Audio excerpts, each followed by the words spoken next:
ನಿಂತ್ಕೊಳ್ಳಿ. ಏನು ಹಾಕಿದ್ದು ಎಣ್ಣೆಗೆ? ಅಣ್ಣ ನಾನೇನು ಹಾಕಿಲ್ಲ ಏನು ಹಾಕ್ತೆ ನೀನು, ಸುಳ್ಳು ಹೇಳ್ಬೇಡ ಅಣ್ಣ. ಏನು ಹಾಕಿಲ್ಲ ಅಣ್ಣ ನಾನು. ಇಲ್ಲ ಅಣ್ಣ, ಏನು ಹಾಕ್ತ ಅಣ್ಣ ಎಣ್ಣೆಗೆ? ಏನು ಹಾಕಿಲ್ವಾ? ಕುಡ್ ತೋರ್ಸಂಗ್ರೆ. ಕುಡ್ ತೋರ್ಸು ಮತ್ತೆ. ಕುಡಿ. ಏನೋ ಹಾಕ್ಬಿಟ್ಟು ನಾಟಕ ಹೊಡಿತಾವನ. ಕುಡಿ ಕುಡಿ. ನೋಡಿದ್ರಾ, ನಾನೇನು ಹಾಕಿಲ್ಲ.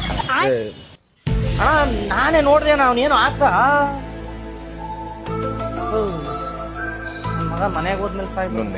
ಆಯ್ತಪ್ಪ. A few moments later. ಏನು ಹಾಕ್ದೆ ಇಲ್ಲಿ? ನಾನೇನ್ ಹಾಕ್ದೆ? ಬಾಯ್ಲಿ ಅಣ್ಣ, ಏನು ಹಾಕ್ದ ಕಾಣ. ನಾನೇನು ಹಾಕಿಲ್ಲ ಗುರು. ಏನು ಹಾಕ್ತೆ? ಏನು ಹಾಕಿಲ್ಲ. ಏನು ಹಾಕಿಲ್ವಾ? ಏನು ಹಾಕಿಲ್ಲ. ಏನು ಹಾಕಿಲ್ಲ. ಕುಡಿಯಪ್ಪ ನೋಡೋದನ್ನ. ಕುಡಿಯೋ ಕುಡಿಯೋ. ಕುಡಿತೀನಿ ಗುರು. ನಾನು ಹೇಳಿಲ್ವಣ ಏನು ಹಾಕ. ಇಲ್ಲ ಭಯ, ನೀನು ಹಾಕ್ದ. ನನಗೆ ಎಷ್ಟು ಚೀಪ್ ಅನಿಸ್ಬಿಡ್ತು ಅಂದ್ರೆ ನಿಮ್ಮ